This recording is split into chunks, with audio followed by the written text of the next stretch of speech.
Well, welcome back to the Red Shoe Diaries. I apologize for missing a little while, not putting nothing up. Sometimes life gets away from you and you get busy and I don't know, lazy maybe, probably. Anyway, for all you ladies who are watching, happy Mother's Day. I hope where you're at, you're enjoying it and you're having a good day and spend it with your loved ones, especially children or grandchildren, or some might have great grandchildren. It doesn't matter. As long as you know it's come from the heart and it's Happy Mother's Day to y'all. I was thinking about my mom, and my mom was a little fiery pistol, especially growing up with us kids. For mom, in the case she was real fiery, when my daddy married her. And I always laugh because my dad's a big man like I am, was. And she was, you're looking at 6'3", dad was, or so, and run about 220, 225, pretty much just muscle. And mama, she all of 5'3" or so, 110, 15 pounds maybe. I mean, she was just a little fireball pistol. Well, she kept us all in line. And, she was quick tempered growing up. Lord have mercy. I mean, you walk through the house for on time, you liable to get your tail end busted for something you wasn't even sure what you was get busted for. I mean, she snatch you up in a heartbeat, whip you round and round, and lots of times something happens, if she blamed you and you're like, I didn't do it, Mom. Well, you're sassing me. No, I'm not sassing. I just didn't do it.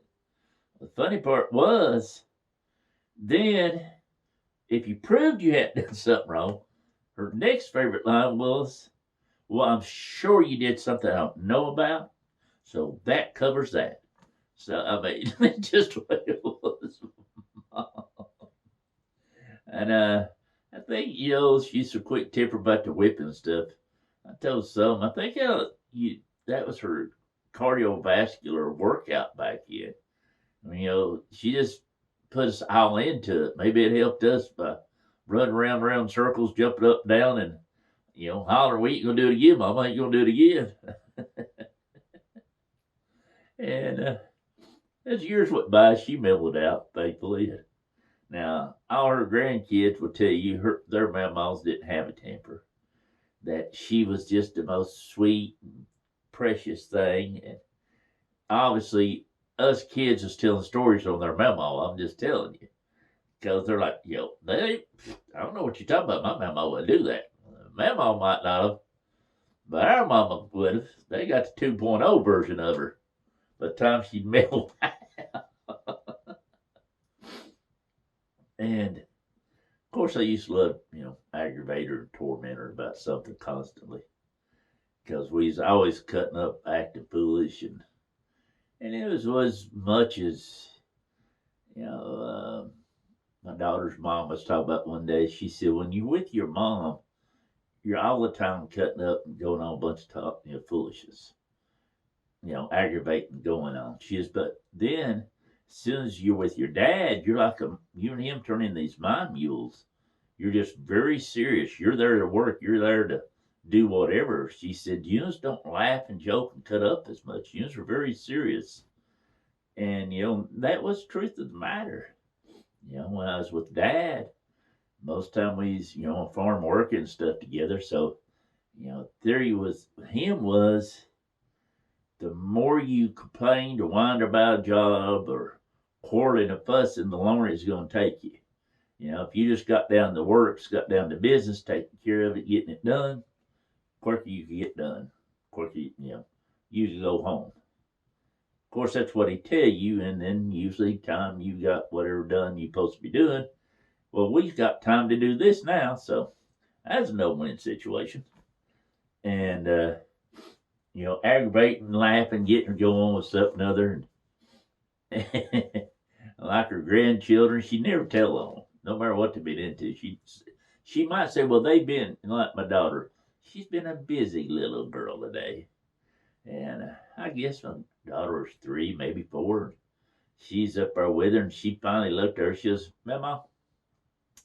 She climbed up the seat and had her elbows resting on the table and looked at my mom and said, Mama, I'm making you nervous, ain't I? And Mom's like, well, doll, yeah, you are, honey. You sort of making Mama nervous. Well, my girl just looks at her and says, well, it's okay, Mama. I'll be good the rest of the day. And she was. She's good the rest of the day. My mom's like, she was just, you couldn't say nothing. She's as good as she can be the rest of the day.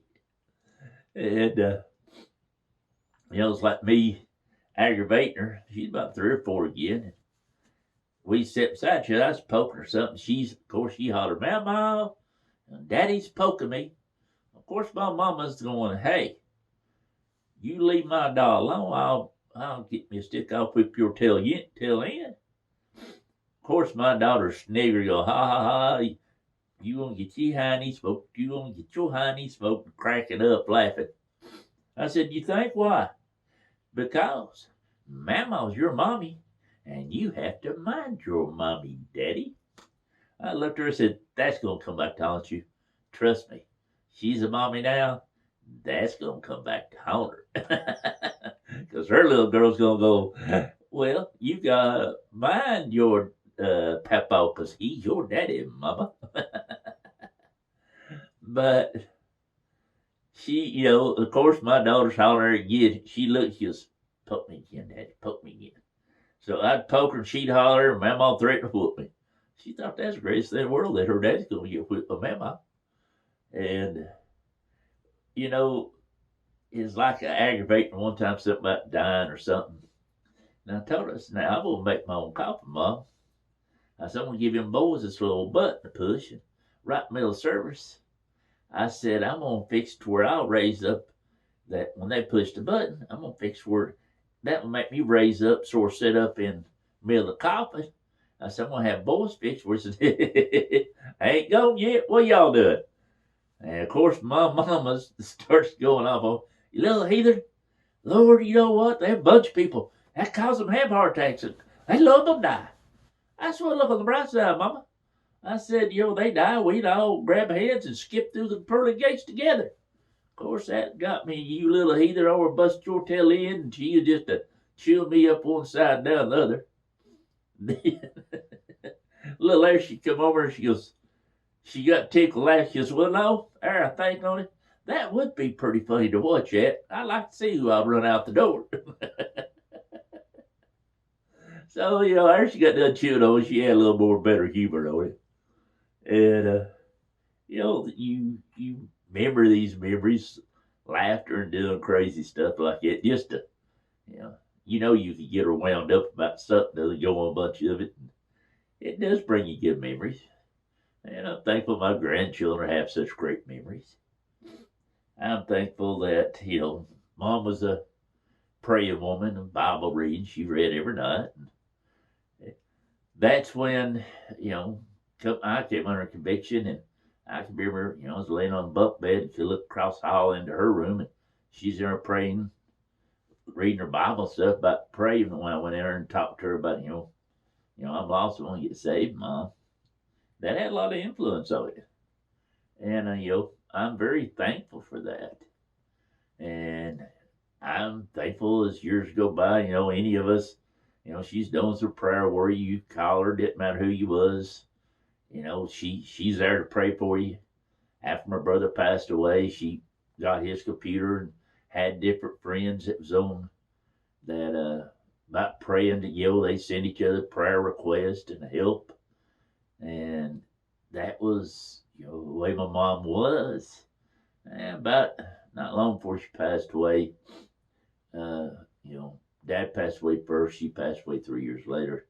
I was always been there to help look after their homes and farms, everything else. And so I had to have a hernia repaired, have surgery on it fixed.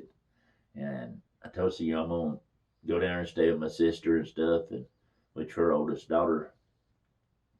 And, this way afterwards, got to do a check order. I'll be down there for about a week, that way I'm R&R down there in case something happens. We're close to the hospital, doctor's office, nothing should happen, but just in case. She goes, well, I won't go with you. I'm like, no, Mama, I love you. But I said, I am wired to take care of you. I said, I need this to heal. I said, because if I'm close by you, you start to stumble, something's happened. I said, I'm going to not take it easy on me. I'm going to do whatever it is to protect you, which could cause me to blow out, tear open in there. I said, Mom, just give me a few days down there. I'll be all right, And she was a mothering hen, and I've never been good on mothering hen. When I'm sick and busted up, whatever, I'm sort of, just leave me alone, like old wolf crawl in the corner and lick my wounds. Just leave me alone, Bring me a little food and water every now and then. We good. And I told her, I said, now don't worry about it. I've got some buddies, my friends. I said, I'll tell them check in on you. They'll look after you. Put the numbers in her phone. I said, any of these boys you call, they'll be there. And, I was thinking about it because last night I went out to eat with all these boys, and there's 6 of us all over today last night. And any of them guys, would have been there.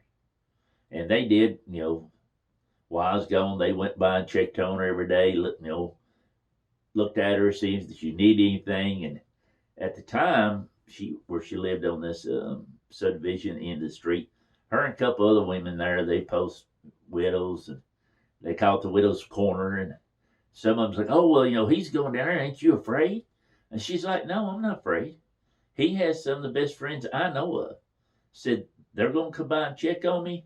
I've got their numbers. If I call them and said, it don't matter the middle of the night. They'll come and take care of me.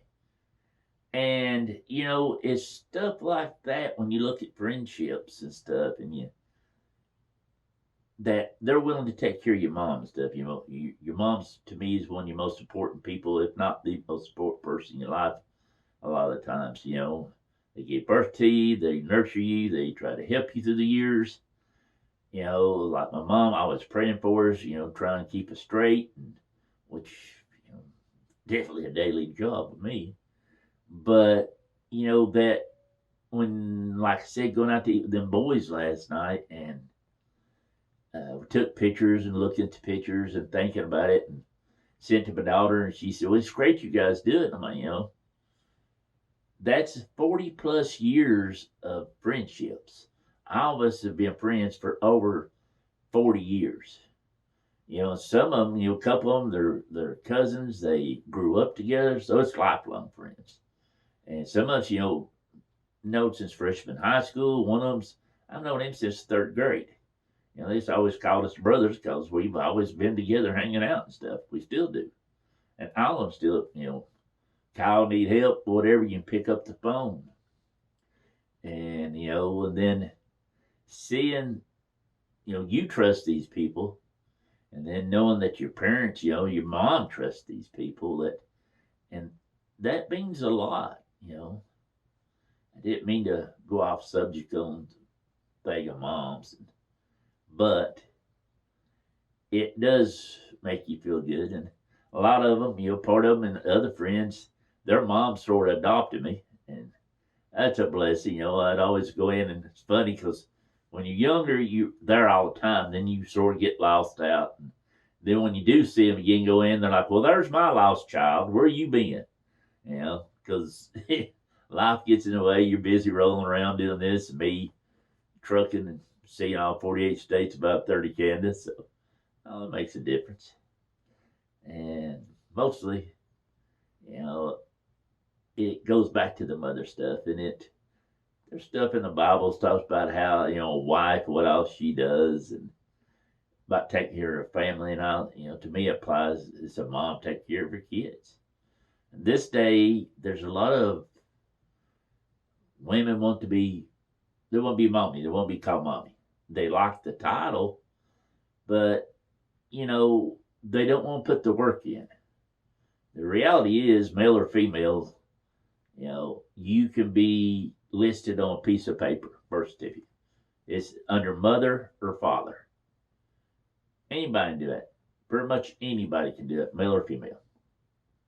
But to be a mommy or a daddy, that takes your heart. That takes your time. That takes your, priorities changing from me, myself, and I to, okay, I need to take care of this child is my responsibility now. You train them up, you teach them, whether it's work, life, how to conduct yourself as somebody worth something in society. You teach them about religion, about God and Christ, and what all that entitles. Trying, for me, being a Christian, that takes a lot of time and effort on your part, and nothing's perfect, and you will screw up, make mistakes. Mamas and daddies do it all the time, but you still are there to make sure your child should know that you've got them. You got their back all the time. As a mother, as a mom, a mommy, whatever you want to go by, that is your job. That's who you should be. And good book tells you a lot about how to work that life, what you should do. But I'm thankful I had that. Thankful for an incredible mom that, raised us upright, preached to us, and whooped us when we needed it. And trust me, that's sort of regular like on my part. Just couldn't stay out of the mischief with her, I don't guess. Not so much with Daddy. Daddy only whooped me a handful of times, but when he did, it's like, yeah, I don't want no more of that for a while. I mean, as simple as it was. But anyway, again, happy Mother's Day to all you ladies out there. And whether or not, you biological had this child, or whether maybe somewhere on the line you're married, this is your stepchild, whatever, or whether you're a person who's just stepped up in other kids' lives and became a mother figure to them to help them become, good people, period. That means a lot. So happy Mother's Day to each and every one of you. I know you're prayed for, loved, and no matter where you're at, all you can do is your best. Always do your best. That's all you got. Pray the good Lord, He'll help you through it. Anyway, take care. Have a good week, and may the good Lord. I apologize for laughing. Sometimes I get started and I get lost in what I start to say. So please forgive me that. Anyway, may the good Lord take a liking to you, but not too soon. I'll talk to you soon. Austin.